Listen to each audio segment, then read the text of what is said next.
Hello students, तो हम लोगों ने चैप्टर नंबर 12 स्टार्ट कर रखा है ट्रिग्नोमेट्री का।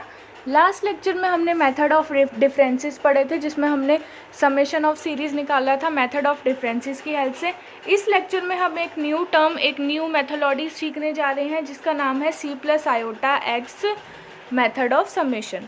इसमें क्या होता है, इसमें अगर आपको कोई सीरीज़ गिवन है ट्रिग्नोमेट्रिक फंक्शन की, ऐसी सीरीज़ जिसके एंगल्स आप कह सकते हो AP में है, तो उस केसेस में कुछ रूल्स होते हैं, उसको सॉल्व करने के देख लेते हैं क्या रूल्स हैं। तो सबसे पहला रूल्स है कि जो हमारे पास सीरीज़ कॉस में गिवन है उसको मुझे C से डिनोट करना है, ठीक है। जो मेरे पास साइन में गिवन है उसको मुझे S से डिनोट करना है। फिर मुझे एक ऐसी सीरीज़ फॉर्म करनी है C+I/S की फॉर्म में हो, जो C+I/S की फॉर्म में कैसे हो ये जब आपको पता चलेगा जब हम क्वेश्चन सॉल्व करेंगे, ठीक है। उसके बाद ये जो कुछ सुटेबल फार्मूलाज हैं इनको आप देख सकते हो, इनका भी यूज़ होगा आगे। तो बिना बात किए हम चलते हैं नेक्स्ट क्वेश्चन की तरफ। तो हमारा पहला क्वेश्चन है 3 sin alpha plus 5 sin 2 alpha plus 7 sin 3 alpha up to n terms. n terms तक मुझे ये सीरीज़ गिवन है।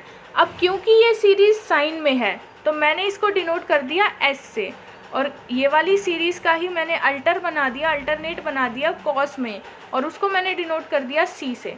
फिर जैसे कि रूल में मुझे बोला गया था कि मुझे C+I/S की वैल्यू निकालनी होगी, तो जहाँ आपका साइन अल्फ़ा या कॉस अल्फ़ा अभी तक आ रहा था, वहाँ पे अब आपका क्या आना चाहिए, cos alpha plus iota sine alpha.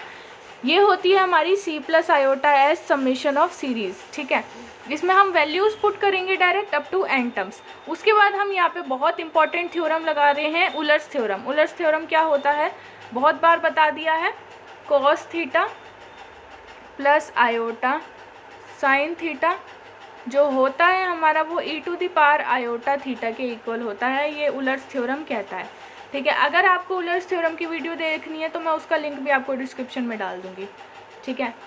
तो उसकी हमने यहाँ डायरेक्ट वैल्यू पुट की है, जहाँ जहाँ पे ये हमारा आ रहा था cos 2 alpha plus iota sign 2 alpha या cos alpha plus iota sine alpha, तो उसकी हमने डायरेक्ट वैल्यू पुट की है। फिर हमने यहाँ पे क्या किया, फिर हमने मल्टीप्लाई किया है दोनों साइड e⁻I से, ठीक है। तो जब हमने मल्टीप्लाई करा तो मेरी ये वाली इक्वेशन आ जाएगी, मेरी ये वाली सीरीज़ इक्वेशन आ जाएगी, ठीक है।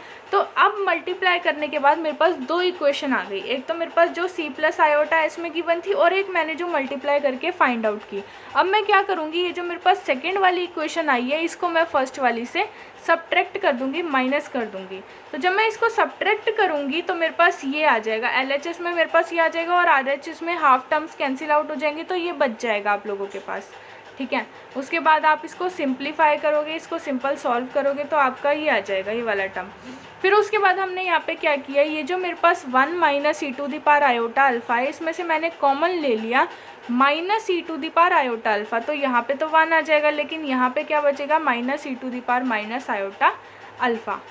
ओके, अब देखो e⁻I से e⁻I आपका कैंसिल आउट हो जाएगा, तो आपका यहाँ पे ये बच जाएगा, LHS में ये बच जाएगा और RHS में ये बच जाएगा।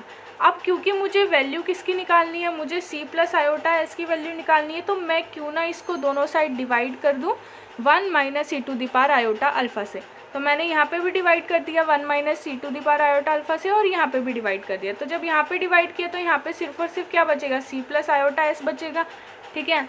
और RHS में हमारा ये टर्म बचेगा जो आपको शो हो रहा है। फिर आप इसको सिंप्लीफाई जब करोगे तो आपकी ये वैल्यू आ जाएगी किसकी, C+I/S की वैल्यू, C+I/S की ये वैल्यू आ जाएगी। अब हम क्या इक्वेट कर रहे हैं, सिर्फ और सिर्फ इमेजिनरी पार्ट इक्वेट कर रहे हैं, यानी कि S जो है वो यहाँ जो इमेजिनरी पार्ट्स आ रहे हैं सिर्फ उनके इक्वल होना चाहिए, ठीक है। तो सिर्फ इमेजिनरी पार्ट को जब आप इक्वेट करोगे तो आपकी S की वैल्यू जो आ जाएगी वो ये आ जाएगी, मतलब आपका जो सम ऑफ साइन की सीरीज़ आएगी वो ये आ जाएगा। ओके, एक और क्वेश्चन देख लेते हैं। Find the sum of series हमें गिवन है sine alpha plus half sine 2 alpha plus 1/2 square का sine 3 alpha up to infinity तक जा रहा है। सेम प्रोसीजर है, S से डिनोट करेंगे साइन वाली सीरीज़ को, फिर C से डिनोट करेंगे उसी के ही अल्टरनेट कॉस वाली सीरीज़ को। फिर हम क्या निकालेंगे, C+I/S की वैल्यू निकालेंगे। कैसे निकालेंगे, साइन अल्फ़ा की जगह अब आपको क्या पुट करना है, cos alpha plus iota sine alpha. बाकी सेम प्रोसीजर है, तो इस क्वेश्चन को मैं यहीं पे लीव कर रही हूँ। नेक्स्ट क्वेश्चन की तरफ आते हैं। नेक्स्ट क्वेश्चन में मेरे पास जो सीरीज गिवन है वो ये गिवन है 1 minus 1/2 cos theta plus 1/2 into 3/4 cos 2 theta plus 1/2 into 3/4 into 5/6 cos 3 theta up to infinity. ठीक है, और रेंज क्या दे रखी है मुझे कि -पाई से लेके पाई के बीच में थीटा लाई कर रहा है। मैंने वही सेम प्रोसीजर किया, सी से डिनोट कर दी कॉस की सीरीज़ को जो हमें गिवन थी, फिर उसी के ही अल्टरनेट में एक सीरीज़ बना ली साइन की और उसको डिनोट कर दिया एस से। फिर मैंने क्या किया, सी प्लस आयोटा एस की वैल्यू निकाली। This question is also same, बस एक आपको यहाँ पे बता दूँ, यहाँ पे क्या किया गया है, यहाँ पे उलर्स थ्योरम का यूज़ किया गया है कि e to the power iota theta क्या होता है हमारा cos theta plus iota sine theta. ठीक है, ये आपने सर्कुलर फंक्शन वाले चैप्टर में पढ़ रखा है, चैप्टर नंबर 8। अच्छा, एक चीज़ और, अगर चैप्टर नंबर 8 भी आपको नहीं आता और उसकी आपको वीडियोस देखनी है तो उसका लिंक भी मैं डिस्क्रिप्शन में डाल दूँगी। दूसरी चीज़, अगर इसके नोट्स चाहिए आपको, उसका लिंक भी आपको डिस्क्रिप्शन में मिल जाएगा। फिर हमने यहाँ पे क्या किया, cos 2 थीटा वाले फॉर्मूला लगाया और यहाँ पे sin 2 थीटा वाला फॉर्मूला लगाया और इसको सिंप्लीफाई किया है। पिछले केस में हमने क्या किया था, पिछले केस में हमने इमेजिनरी पार्ट्स को इक्वेट किया था, इस केस में हम रियल पार्ट्स को इक्वेट कर रहे हैं। रियल पार्ट्स को इसलिए इक्वेट कर रहे हैं क्योंकि real C plus iota S, right. तो हमें कॉस की सीरीज़ की वैल्यू निकालनी है तो वो तो सी में ही आ रहा है। ठीक है, तो हम रियल पार्ट्स को इक्वेट करेंगे यहाँ पे, तो मेरी सी इज इक्वल्स टू ये वैल्यू आ जाएगी, this will be our final answer. ठीक है।